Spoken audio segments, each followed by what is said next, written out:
This is your dose of daily market wisdom with master trader Nick Santiago. Starting from humble beginnings, Nick has been beating the markets for over 2 decades. He shares with you his take on the profitable trades that will have you moving towards financial freedom in no time at all. To see an in-depth review of his track record and much more, go to inthemoneystocks.com. Welcome. This is your daily dose of daily market wisdom with master trader Nick Santiago. I'm Kerry, Lutz. Today is November 3rd, 2021, show number 336. Well, Nick, it's Fed Day. It is Fed Day, and today at 2 p.m., the Federal Reserve is going to make the interest rate policy decision for the United States. Obviously, they are not going to raise rates, but we are expecting finally to hear a date on the tapering. So right now, they're basically buying $120 billion a month worth of U.S. Treasuries and mortgage-backed securities. The rumor is that we're going to see a taper of $15 billion a month going forward. I think that puts us at about $8 billion before they're finally done with their QE program.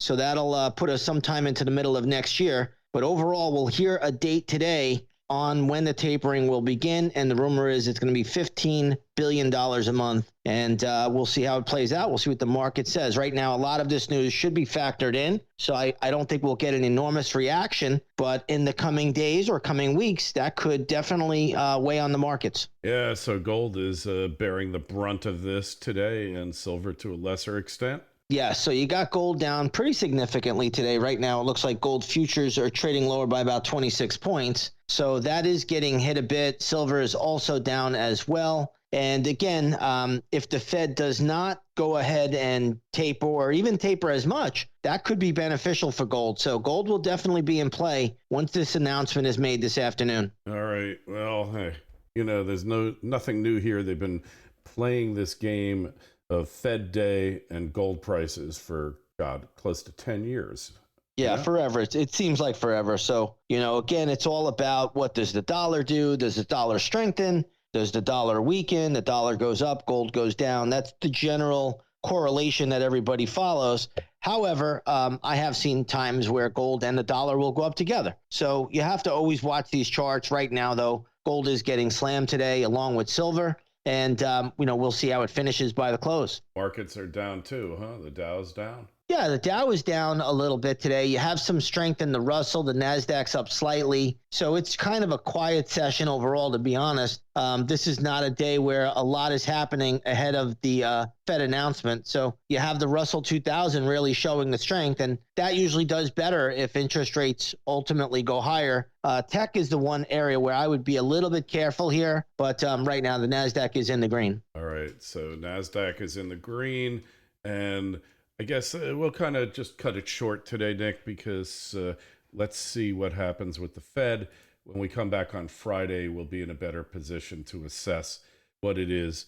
I believe they're going to say one thing and do another, because if they were to cut the rates, rather cut the taper, cut the purchase of treasuries, of whatever they're buying, if they really do cut back on that substantially, we'll watch and see exactly what happened in Australia. Well, this is what I always tell everybody. We'll see soon enough if tapering is tightening. I happen to think it is. That's my take on it. I honestly believe that tapering is tightening because you're removing liquidity from the system. Now, they're still going to be buying assets going forward, but every month they're supposed to take away $15 billion of it. So again, I think that is a form of tightening. We'll see how the market recognizes it, and that's really the final arbiter. All right. Well, we're going to find out.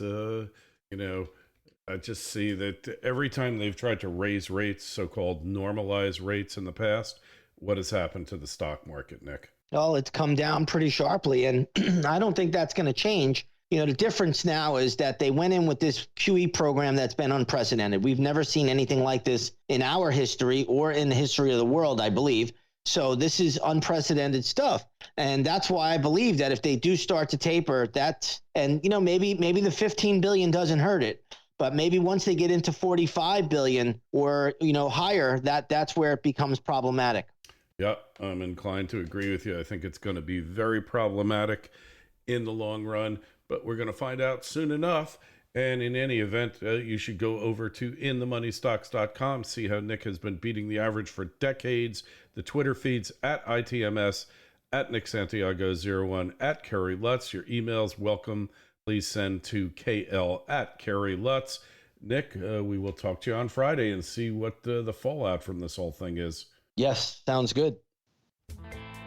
This is your dose of daily market wisdom with master trader Nick Santiago. Starting from humble beginnings, Nick has been beating the markets for over 2 decades. He shares with you his take on the profitable trades that will have you moving towards financial freedom in no time at all. To see an in-depth review of his track record and much more, go to inthemoneystocks.com.